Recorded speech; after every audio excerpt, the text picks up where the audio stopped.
Bonjour à tous et bienvenue dans ce nouvel épisode de Toujours là. Je suis Francisca et je suis votre hôte. Le thème que je souhaite aborder aujourd'hui est le voyage. Voyage, voyage, pour ceux qui ont la référence de Désirless. Mais voilà, c'est vraiment un sujet qui me touche particulièrement et j'ai hâte, pareil, toujours de vous lire.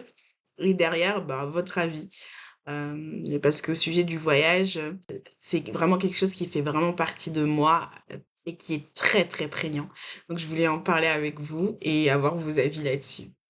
À tout de suite. Salut tout le monde et j'espère que vous allez bien. Cette année, j'ai la fierté et j'en suis complètement fière d'avoir pu faire 4 voyages en tout. Donc j'ai un petit peu voyagé en Europe et avec des amis, avec mes sœurs et c'est quelque chose dont je suis vraiment fière parce que j'aime beaucoup le voyage. Je crois que j'ai commencé à avoir des rêves de voyage, à partir de la classe de troisième. J'avais une grande envie déjà de visiter, les États-Unis, le côté un peu américain, de voir comment c'était et je me rappelle que pour, l'orientation de seconde, donc j'ai décidé d'intégrer une classe pardon, européenne parce qu'il y avait un voyage à Boston à la clé et donc du coup, c'était vraiment une vraie motivation pour moi le voyage. Donc je suis vraiment particulièrement fière aujourd'hui, d'avoir pu faire au moins 4 voyages dans l'année. Mon père, lui, me dirait: «Mais pourquoi tu voyages par-ci par-là?» Moi, en fait, clairement, c'est pour moi, c'est hyper fun de voyager. La partie d'organisation, je vous dis, c'est pas non plus celle que je kiffe, mais c'est une manière aussi de se projeter et je vois aussi que, je me remarque moi dans comment je suis, je suis un peu assez différente quand je voyage avec mes sœurs, que quand je voyage avec mes copines ou quand je voyage toute seule. Je trouve que l'ambiance est assez différente à chaque fois et pour vous l'avouer, je ne voyage pas avec tout le monde parce que ça reste quand même quelque chose que j'aime beaucoup et des fois, je vois que ça peut être une manière de tester clairement, des amitiés. Tu les renforces ou tout simplement, tu prends de la distance. Je sais à l'époque, j'avais une amie, qui, souhaitait beaucoup, beaucoup, beaucoup voyager et moi, je mettais beaucoup de freins. C'est pas parce que je ne souhaitais pas voyager avec elle, c'est vraiment parce que j'avais vraiment peur que notre amitié ne survive pas. Il y avait aussi de la peur, clairement. J'avais de la peur de voyager. Je me disais: «Mais si je veux faire des gros voyages et que je pars maintenant, que j'ai pas assez d'argent», il y avait aussi de la crainte là-dedans, de pas faire un truc que j'aime, de peur de manquer et à un moment donné, j'ai eu un sacré déclic, je crois, par rapport au voyage, où je me suis dit: «Mais en fait, ça me fait tellement de bons souvenirs et j'aime beaucoup ça et ça fait tellement partie de moi que je dois me laisser vraiment faire ce truc, cette partie-là de ma vie est vraiment importante pour moi. Donc de pouvoir le faire, c'est exactement ce que je souhaitais. Donc voyager, ça a été vraiment quelque chose de trop, trop bien. Dès que j'ai eu 18 ans, partie un peu en Europe, quand j'avais 17 ans, j'ai fait mon gros voyage aux États-Unis et j'en ai vraiment et vraiment quand je vous dis que je peux pas voyager avec tout le monde, c'est imaginez-vous, genre à je sais pas combien de kilomètres de chez vous et votre voyage, il est pourri par une dispute ou quelque chose de compliqué. Mais tellement que j'aime le voyage, en fait, je me dis que, même si tu vois, même si à un moment donné, il y a une ambiance un peu moins intéressante, une ambiance un peu plus tendue, en fait, moi, c'est mon me time, hein. Donc je suis quelqu'un qui, lorsque je veux profiter à fond de mon voyage, s'il y a quelque chose qui est trop compliqué, je suis capable de partir de mon côté. Je m'isole, je prends mon moment à moi et je me laisse complètement, porter et réfléchir. J'aime beaucoup me laisser porter quand je suis avec mes amis parce que j'ai un groupe d'amis avec qui je voyage, qui est toujours en mode: «Écoute, on va faire ça», qui réfléchit à plein de choses et puis je me dis: «Bon». Donc je serais que là, je l'avoue, avec mes amis, je me repose, mais qu'est-ce que je me repose et c'est plutôt cool et à chaque fois, on fait des super bons trucs parce qu'elles ont des super bons goûts. Donc je leur fais vraiment confiance et je sais aussi que c'est des moments que j'apprécie parce que je me dis: «Oh, je peux un peu lâcher» et c'est vrai que dans mon quotidien, j'ai vraiment du mal, de vraiment, vraiment du mal des fois, à lâcher les trucs. Peut-être que pour, mes amis qui m'écoutent, ça va être un peu choquant ou pas. Peut-être qu'ils le voyaient ou pas. Mais je suis quelqu'un qui, contrôle beaucoup de choses et que ce soit dans ma famille, que ce soit, dans ma vie, il y a beaucoup de choses qu'il faut tout est, particulièrement, maîtrisé. Hem Et ça, c'est vrai qu'il y a quelque chose aussi dans le voyage que je retrouve quand, par exemple, je voyage toute seule, qui clairement, ben, peut être une source de stress, mais d'un autre côté, c'est quelque chose qui me rassure et qui me permet de se dire qu'en fait, tout peut être contrôlé. Mais justement, le voyage, la grosse partie du voyage, c'est qu'il y a beaucoup d'imprévus. Et je pense que c'est juste dans ça où je me dis: «Ben, quand tu es dans le voyage, je vais faire face à ces imprévus-là, que je le veuille ou pas». Donc me laisser porter et donc c'est vraiment pour moi très libérateur. Très, très libérateur et je sais pourquoi j'en ai besoin autant, en tout cas dans ma vie. C'est qu'effectivement ça m'amène un vrai équilibre. Moi, c'est partir en voyage pour pouvoir à fond, avoir un peu plus de lâcher prise ou en tout cas apprendre à lâcher prise. Alors que quand je suis avec mes sœurs, c'est complètement différent. C'est cadre familial et puis mes sœurs et tout, ma sœur, elle est tu vois? J'ai des sœurs qui sont complètement différentes, qui savent très, très bien organiser les voyages et qui le font, même très bien. Mais une fois sur place, c'est, moi, Coco, qui prend ma casquette et qui commence à: «Ben, écoute, on va aller là, on va faire ci, on va faire ça». Je dirais pas que ça me plaît pas, mais c'est comme ça a toujours été comme ça avec mes sœurs et d'un autre côté, ça me rassure aussi, d'être un peu plus en contrôle. C'est pour ça que mes amis ont trop du mal à me dire: «Mais comment elle peut être comme ça en voyage alors qu'avec nous, elle se laisse porter par le flot?» Et je vous dis juste ça, c'est que mes amis, vous qui m'écoutez, et vraiment je vous aime du plus profond de mon cœur, mais je me laisse clairement porter parce que je vous fais confiance et je vous kiffe.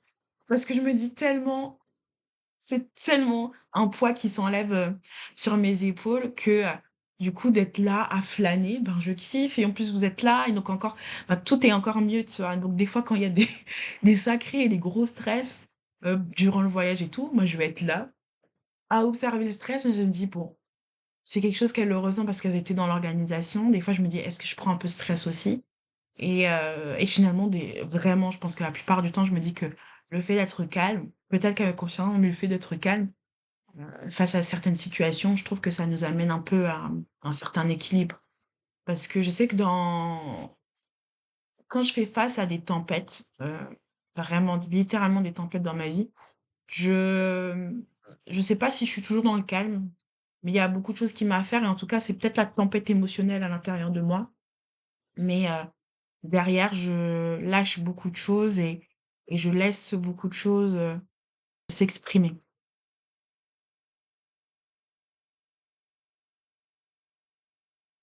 Ce qui est pas forcément toujours le cas, lorsque je voyage.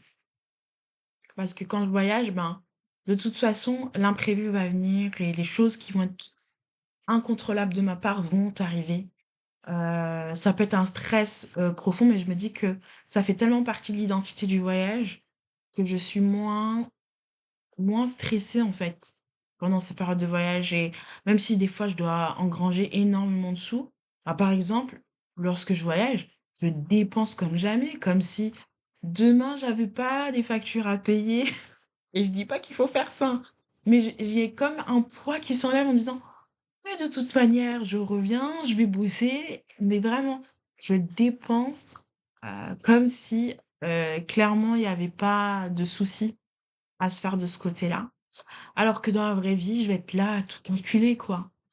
Même si, en vrai, mon caractère, pour vraiment pas, pour que vous puissiez quand même apprendre un petit peu à me connaître, je suis quand même quelqu'un qui dit assez facilement «oui», qui sait dire «non» quand même, hein, quand j'ai pas envie et je me débine pas. Quand je ne veux pas, je ne fais pas. Mais effectivement, le fait que je puisse dire «oui», quand je dis «oui» aussi facilement, c'est parce que je dis «oui», oui. Mais si par exemple, si je devais faire, 4-8 sorties, dans le mois, bah, non, il y a un moment donné, il y a des personnes à qui je dis «non». Donc forcément parce que, bah, il y a des vérités aussi, qui sont claires et qui sont la réalité.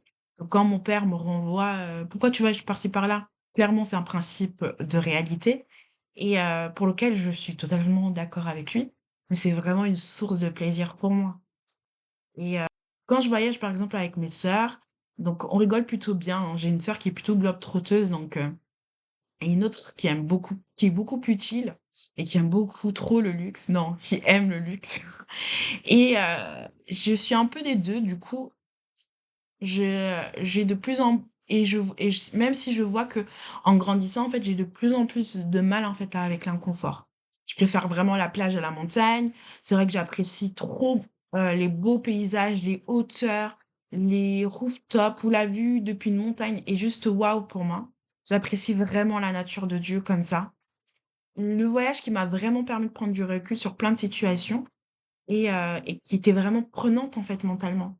Et je vous dis, j'avais besoin de changer d'air. Donc le voyage est venu toujours comme une réponse, ben, des fois, à se décaler des situations, justement, du quotidien qui étaient tellement sous contrôle, sous couvert, qui, à un moment donné, n'étaient plus, heu, je pouvais plus le garder sous couvert et que c'était devenu compliqué, que ça revenait à la surface. Et ben, effectivement, le voyage, des fois, regarder, au long de l'horizon, j'étais là: «Waouh! C'est tellement plus grand, plus immense que moi». Et je me rappelle aussi avoir eu mes meilleures conversations, avec mes amis quand j'étais en voyage, de mieux les connaître, de mieux apprendre à les connaître. Hem, Aussi des moments où elles m'ont beaucoup encouragée. Hem, Vraiment quand j'étais plus jeune, je me questionnais tellement, et ça c'est vraiment, je me questionnais beaucoup sur moi, sur le regard des autres, sur ce que je projetais dans mes amitiés. Est-ce que j'étais assez bonne amie? Est-ce que j'étais assez bonne? Et je me posais vraiment toutes ces questions-là. Hem Et justement, j'ai vécu plusieurs, ruptures, amicales qui étaient pas vraiment, voulues de ma part, mais qui ont été faits. Et aujourd'hui, je comprends aussi, pourquoi, mais ça fait partie de mon histoire, hein, et c'est, hyper important pour moi. Mais les voyages sont venus aussi comme des moments vraiment de réconfort. Parce que, au travers d'une amie ou au travers, ben, du coup, du voyage, pendant ces moments de voyage, ben, ça crée, en fait, des moments où clairement, moi, je crois vraiment que c'est Dieu qui me parlait directement au cœur, au travers de mes amies et tout ça. Mais elles ont vraiment été une place où des fois m'ont vraiment relevée, et ça m'a vraiment permis de me raccrocher, en fait, à l'essentiel. Je trouve que ça le fait que je sois un peu en voyage, j'étais clairement un peu plus, comment dire, à découvert. Je sais pas comment vous l'expliquer, mais c'est comme si, ben, j'étais un peu plus à nu, moins dans le paraître, en fait. Parce que clairement, mes amis qui me voient le matin à 8 heures, sans, artifice, il y a quand même quelque chose où ça appelle, en fait, un peu plus à un petit peu plus d'authenticité. Et je trouve que des fois, finalement, prendre du recul de manière physique sur certaines situations, bah, ça nous permet d'observer vraiment avec du recul. Moi, la prière, c'est aussi quelque chose qui clairement fait partie de ma vie, qui me permet de prendre du recul sur certaines situations. Le voyage, c'est quelque chose de plus physique, c'est vrai, où clairement, quand je me retrouve face à la mer, quand derrière j'ai des conversations qui sont plus authentiques, ben, ça vient vraiment m'ouvrir les yeux sur certaines situations et justement à prendre tout ce recul. Alors, je vous dis pas, en fait, à tous, partez en voyage, mais si vous voulez faire, partez en voyage. Je vous dis pas que finalement partir en voyage, c'est la seule manière de prendre du recul. Bien sûr que non, mais et si vous voulez partir en voyage, partez en voyage, mais faire quelque chose qui vous permet de vous évader, en fait, des fois, d'avoir un peu moins la pression du quotidien, d'avoir un peu moins, ben, des choses lourdes à porter, comme ça l'a été pour moi. Moi, je sais que la prière, c'est quelque chose qui me permet aussi de me décharger et de me reconnecter, en fait, à ce qui est essentiel. Et je vais vous avouer un autre truc, c'est que ça m'a beaucoup aidé à méditer et à prier. C'est ce qui m'a vraiment, réellement, permis de prendre du recul, mais c'est vrai que le voyage et les conditions du voyage, favorisaient ça. D'être loin, d'observer de beaux paysages, d'être, plus face à l'ennui, et ce qui me permet clairement de faire une pause des fois dans ma vie, et clairement, heu, la prise de recul. Mais le voyage, ça m'a apporter aussi beaucoup d'autres choses. Et si c'est quelque chose que vous aimez, si c'est une passion que vous aimez, bah, en fait, allez-y à fond. Parce que moi, je me rappelle vraiment avant de d'aller pleinement dans le voyage, parce que peut-être j'avais pas les finances à l'époque, peut-être qu'il y avait certaines limites, en tout cas, que je m'étais mises, qui m'empêchaient, en fait, de faire un truc que j'aime. Et ben, je pense qu'il faudrait vraiment pas, que parce qu'il y ait des limites ou quoi que ce soit, vous vous empêchiez, en fait, de vivre un truc qui vous fait du bien. Toujours là? Merci d'avoir écouté, cet épisode. J'ai abordé plein de sujets et si vous souhaitez, par exemple, que je creuse sur un prochain épisode, ben, par exemple, mon voyage seul, heu, dites-le moi en commentaire. En tout cas, vous pouvez commenter sur, Spotify, sur YouTube et notamment sur ma page Insta. En tout cas, je vous remercie vraiment à tous ceux qui me suivent. Merci. Bye.